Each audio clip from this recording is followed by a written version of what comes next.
Mira, nos encontramos en el Parque Hundido, del lado de a una cuadra de Insurgentes y Millet. Y este es muy importante este espacio, porque aquí es donde vamos a ver parte de la génesis, de la parte donde se origina lo que ahora llamamos cartel inmobiliario. Fíjate que aquí estaban construyendo, y tú lo puedes ver claramente, está perfectamente delimitado, un edificio, estamos hablando aproximadamente de 2009 más o menos. Por lo menos 2 o 3 años se llevó una lucha vecinal que se dio aquí, porque se estaba construyendo un edificio. En la esquina había una casa catalogada por el INBA que tiraron en ese momento el alcalde de la Benito Juárez, y que ya tenía al mismito grupo que hoy aspira a seguir controlando aquí en esta alcaldía. Entonces, lo que es impresionante, los más viejos, si no se acuerdan, por favor, digo, ya creo que hay que desempolvar la memoria, y los más jóvenes es importante que lo sepan, porque aquí se estaba construyendo y ya llevaban 3 pisos de un edificio que a su vez tenía pisos abajo, porque iba a ser parte de un estacionamiento. Y la idea, pues al final de cuentas, era privatizar el Parque Hundido. Estaban vendiendo nuestro Parque Hundido.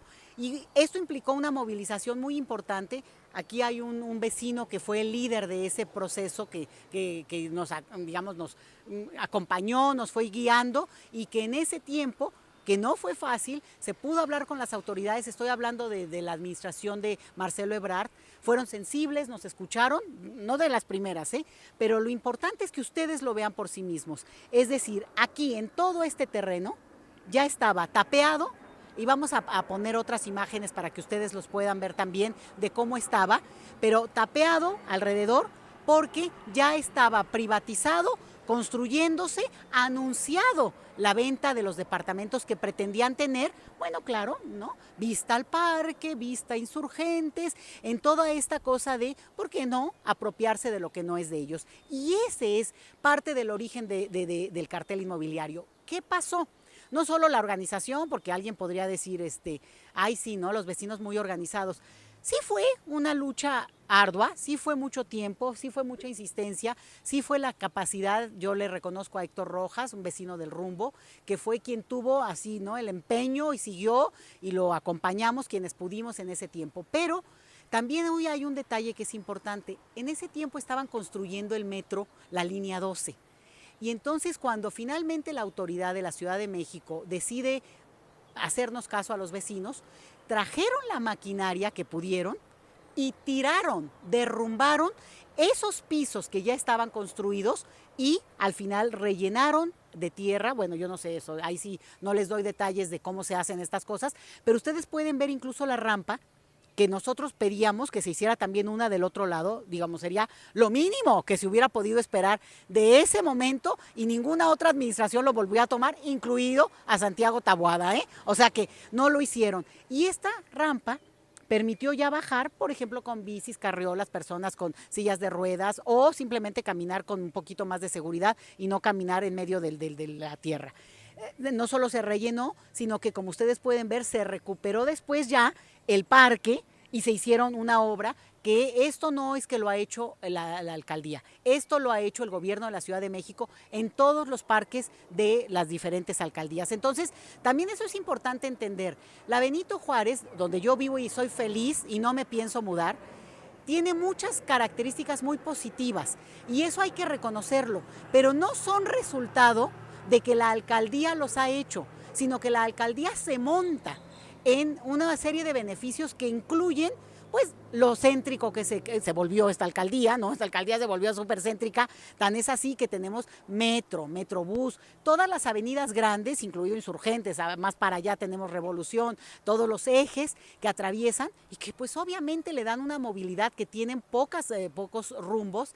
Lo mismo que algunas cuestiones donde hay también una discusión pública importante sobre las banquetas. Si se hiciera como se debe de hacer por el recurso que se cuenta de la alcaldía, pues obviamente estaría impecable. Hay rumbos que están muy bonitos, pero casualmente es donde vivía el que hoy es candidato al gobierno de la Ciudad de México. Ahí sí está bonito, ese rumbo está impecable. Pero también eso, como que castigan a los vecinos de rumbos que no son afines o no son tan afines. Me consta, porque he vivido aquí más de 20 años. Entonces, creo que lo importante de eso es también no dejarse llevar por un discurso en el cual la calidad de vecinos que se vive no solo en esta alcaldía, sino en la Ciudad de México, es también porque somos chilangos y somos gente que ha dado y ha enfrentado desafíos enormes. Los que estamos ya más grandes, ya más para allá que para acá, pues es obvio que tenemos un antecedente que es fuertísimo y marca nuestras vidas, que es el sismo del 85, pero después, para maldita suerte, el sismo del 2017, que pasa, ustedes lo saben, el mismo día, casi, ¿no? En la mañana también, y que nos recuerda no solo lo vulnerables, sino por qué esto es criminal. Porque al final de cuentas, el hecho de construir pisos de más, ojo con lo que voy a decir, no es solo el abuso, el business, la tajada que se llevaron, Santiago Tajada, de negocios que se puedan haber hecho. Es que si un arquitecto, un ingeniero, proyecta un edificio con la densidad de 6 pisos que le permita la ley, vamos a decir, y le pones otros 3, aunque le pongas uno más, ya estás modificando la estructura de ese edificio. Y en esta alcaldía se cayeron edificios que además cobraron la vida de personas inocentes. Y si no podemos ver eso, y si no nos acordamos que hubo un fondo, un recurso para los sismos, que se quedaron con él, y en esta alcaldía se compraron cosas para desviar. Porque también déjenme decirles que hay desvío hormiga, porque pues nos vamos con lo grande, que es lo obvio, pero hay mucho que tiene que ver con lo que la alcaldía dice que gasta y que al final de cuentas no es auditable o no es parte del presupuesto choncho que se ve, ¿no? Por ejemplo, el simple hecho de que han llenado los parques de caminos, que luego, pues no sé, a los 3 días ya están deteriorados, y ahí habla también de el seguimiento que le dan o el contubernio al amigo al que le dan la obra, y aquí salen beneficiados siempre los grupos cercanos a la gente que ha estado en la alcaldía. Yo soy una crítica muy fuerte porque me tocó vivir esta experiencia de cerca, porque la acompañé con mucho vigor. Quienes a mí me conocen saben que no miento y saben que lo que estuvo pasando aquí y que pensábamos que era como ponerle un alto a este tipo de esquema, pues no nos hubiéramos imaginado lo que íbamos a ver ahora en Joco, ¿no? Que al final literalmente echaron a la población local, que es pueblo originario, y que se construyeron pues esas macro edificios que son como la representación de lo que les gustaría hacer en toda la ciudad.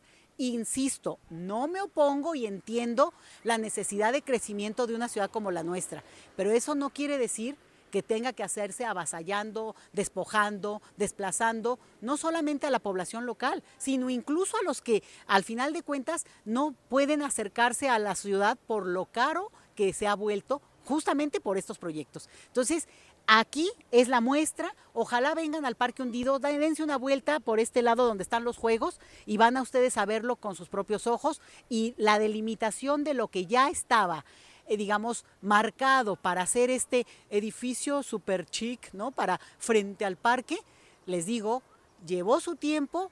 Y la última reflexión, ¿por qué esto fue exitoso? Porque todo buen chilango, ¿no? Ahora sí que todo buen chilango sabe qué y dónde está el Parque Hundido. Y quien no sepa dónde está es porque no es chilango, y para acabar pronto. Pero el detalle está en que, obvio, esto, digamos, la gente entendía de lo que estábamos hablando cuando en su momento pedíamos firmas o nos movilizamos.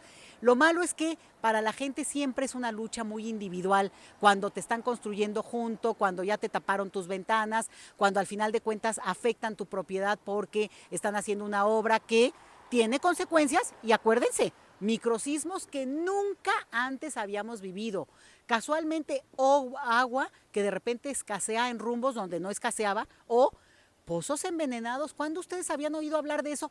Yo tengo toda la vida viviendo acá y confieso que he vivido, y resulta que nunca había oído hablar de ese tema, porque casualmente tampoco nunca se hablaba de esta densidad de construcciones que, bueno, parece que sí cortan o tienen afectaciones en los pozos directamente. Entonces, yo creo que es momento de también tomarlo en cuenta y tenerlo ahí digamos, en el tintero de la memoria, porque no se vale que nos vean la cara como si fuéramos inocentes. Ahora sí que inocente, pobre amiga, ¿no? Bueno, pues eso es lo que veo de este lugar.